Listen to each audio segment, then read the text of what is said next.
Today I'm going to revisit something I covered back in the fall. A tiny parish in the United Kingdom has been targeted multiple times by the official papal biographer, who has pushed them around publicly and honestly for no good reason. Their only crime is celebrating the traditional liturgy. This is worth going into because it shows how the modernist operates and what his modus operandi is. So as I go over this today, please pray for Austin Ivory. What we'll go over now are all signs of someone who has gone seriously off track in the church. So let's revisit the case of Ledbury Parish in the United Kingdom. But as I am wont to do, let's start with some words of wisdom from Francis, the great dialoguer, because this will, as is often the case, put an interesting frame on things. On Christmas Day, he had these wonderful words of wisdom, a truly new and innovative take on the incarnation of our blessed Lord. At his Christmas Mass, Francis said, quote, "The Word became flesh in order to dialogue with us. God does not desire to carry on a monologue, but a dialogue. By the coming of Jesus, the person of the Word made flesh, into our world, God showed us the way of encounter and dialogue." End quote. Ah yes, encounter and dialogue.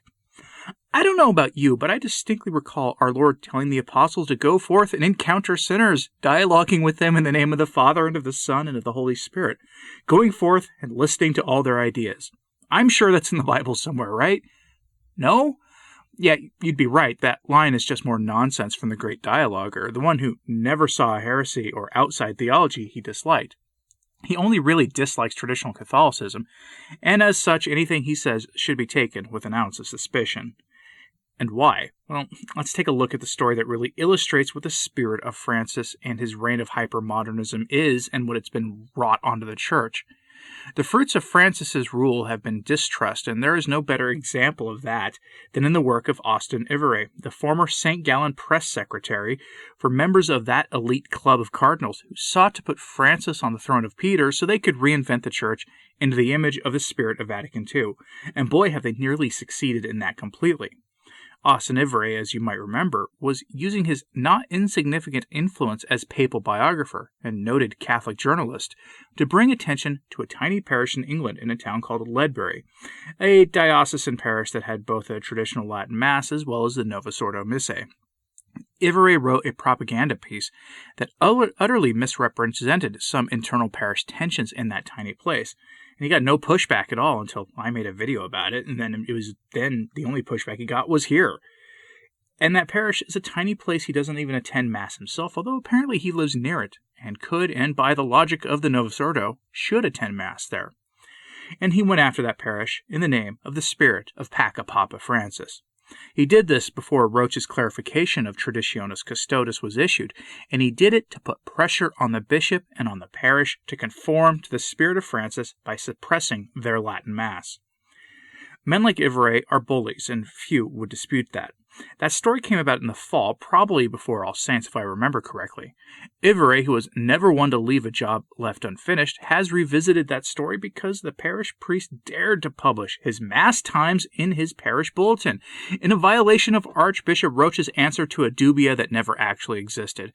He posted this nonsense on Twitter, where Ivory said, quote, "Day after Rome makes clear Tridentine Mass should not be offered on a parish schedule as an alternative to the Reformed Universal Mass, the parish priest of Ledbury, also at Latin Mass UK chaplain, defiantly advertises extra Tridentine liturgies. #Traditionis Custodes."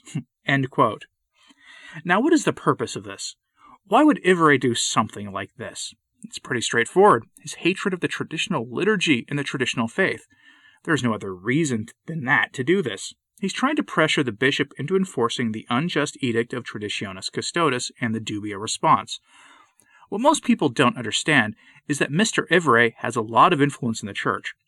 And I do mean a lot of influence. Miss Julia Maloney, in her new book on the St. Gallen Group, makes this abundantly clear. In her recent book, she makes it a point to let the reader know that Austin Ivory was the press secretary for Cardinal Murphy O'Connor, the English prelate who was a member of the St. Gallen Club, and that Mr. Ivory was associated with Ted McCarrick, among others, as a consequence. The St. Gallen Group was known to twist the rules governing the conclave. In the first edition of his book, The Great Reformer, Ivory admits that the St. Gallen group asked Bergoglio if he would be their candidate for the papacy ahead of the conclave, which is, by the way, a violation of the rules of the conclave. Later, Ivory would change the story and claim that he worded it poorly, and that the St. Gallen group and Cardinal Murphy O'Connor never went to then Cardinal Bergoglio ahead of the conclave. But he contradicts himself elsewhere on that score, all of which goes to show that we're not dealing with an honest actor here. Far from it, in fact. We're dealing with someone who uses their position of authority to gauge in what Francis recently called clericalism, which is kind of weird coming from someone who isn't a cleric, but such is life. When Francis said to an audience early in December, as you'll recall, that we should not use our positions of authority to crush others. Ivory should take a lesson from Francis on that one. Now, it's worth noting that Mr. Ivory blocked me on Twitter long ago, possibly because I call him a professional Francis fanfiction writer. Yeah, I've got no regrets about that. I only tell you that for the need to be transparent about these things. But let's talk about Mr. Ivory here for a second, because he is quite the character. Just before Christmas, Mr. Ivory decided to invoke the name of the Pac-Man Mama demon and claim that it was Our Lady. Here he said, quote, "The Visitation, as beautifully depicted on the eve of the Amazon Synod in Rome, at a prayer service in the Vatican Gardens, where the Pope was present." End quote. Ah yes, using pagan idols to try to pass something off as images of Our Lady. That really reveals more about him than it does about those of us who object to the entire Pac-A-Mama debacle. And here's the striking thing about this. For Ivory, literally nothing the modernists do is wrong. Literally nothing. And that was the Pac-A-Mama debacle was the most egregious example of their malfeasance, and it doesn't bother him. How do I know none of this bothers him? Because he defended modernism and admitted to being a modernist back in 2017. On Twitter, he supported the work of some who went after the Catholic scholars who, in 2017, issued what was called the Correctio Filialis, or Filial Correction, of Pope Francis. In so going after them and supporting those who went after the scholars, Ivory is admitting here that Francis and he himself are both modernists. Fascinating, given that Pius X formally defined modernism as a heresy, and if Ivory knows he holds to a formally defined heresy, that means he is a formal heretic and no longer in the church. I'm pretty sure that's how it works. If you don't know what the Filial Correction is, in 2017, a group of scholars issued a document correcting Francis on the errors of his alleged pontificate up to that point. It was in the post-Amoris Laetitia era, and some of the point of correction involved that document. It was the first real pushback Francis received from anyone with an audience in the church at that time. As one article from 2017 published by Catholic News Agency said of it, quote, "The Filial Correction represents the concerns of some among the Catholic faithful at what are being perceived, more broadly speaking, as the Pope's intended teachings, but which may not accurately represent the Pope's actual teachings," Dr. Jacob Wood, a theology professor at the Franciscan University of Steubenville, told CNA. "The letter is the manifestation of the opinion and concerns of those theologians who have signed it," Wood explained. "It is not an authoritative statement of the meaning of the documents that it discusses," he added. More than 60 Catholic clergy and scholars originally sent a letter to Pope Francis on August 11th as a filial correction for heretical positions that the Pope has effectively upheld. End quote.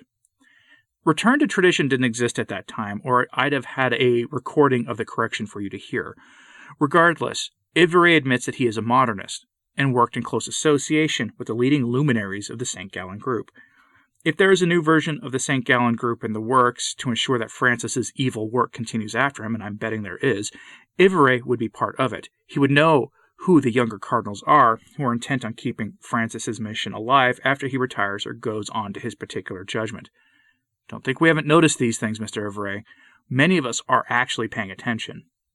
Now, Pope St. Pius X warned the world against the error of modernism, which he said would annihilate all religion. After 60 years of open rule under the modernists, they've proven Pius X effectively right. Here's what St. Pius X had to say about this facet of modernism in his encyclical Pascendi Dominici Gregis. Quote, "Moreover, they lay the axe not to the branches and shoots, but to the very root, that is, to the faith in its deepest fires. And having struck at this root of immortality, they proceed to disseminate venom through the whole tree, so that there is no part of the Catholic truth from which they hold their hand, and none that they do not strive to corrupt. Certainly, this suffices to show superabundantly by how many roads modernism leads to the annihilation of all religion. The first step in this direction was taken by Protestantism. The second step is made by modernism. The next will plunge headlong into atheism.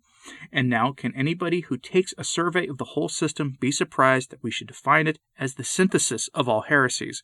Were one to attempt the task of collecting together all the errors that have been broached against the faith, and to concentrate the sap and substance of them all into one, he could no better succeed than the modernists have done." End quote. And Ivory has allied himself with this, and is using his place of authority in the church to go after a tiny Latin Mass community for no apparent reason other than his own antipathy towards the faith. It's truly remarkable. Now, if you're wondering why I'm spending time on this, ask yourself this question. Why has the official papal biographer published multiple pieces going after a tiny parish for their traditional Mass offerings? Why is he worrying himself with this instead of, spending time trying to convince people of the merits of Traditionis Custodes and Amoris Laetitia, and Francis's weird alliances with some of the most evil figures in the world today? Why is he going after the traditional faith? And why is he admitting to holding to a condemned heresy? Those are all strange things for a papal biographer to be doing, and so I ask in charity, Mr. Ivory, why do you support this? Why not just leave that parish alone? I have to ask the question because at the end of the day, it looks like Mr. Ivory detests the traditional faith and is only interested in helping co-opt the church for some other purpose. Am I off base on this? Let me know your thoughts on this in the comments, please. And like and subscribe if you haven't. It really does help. As always, pray for the church. I'm Anthony Stine. Ave Maria.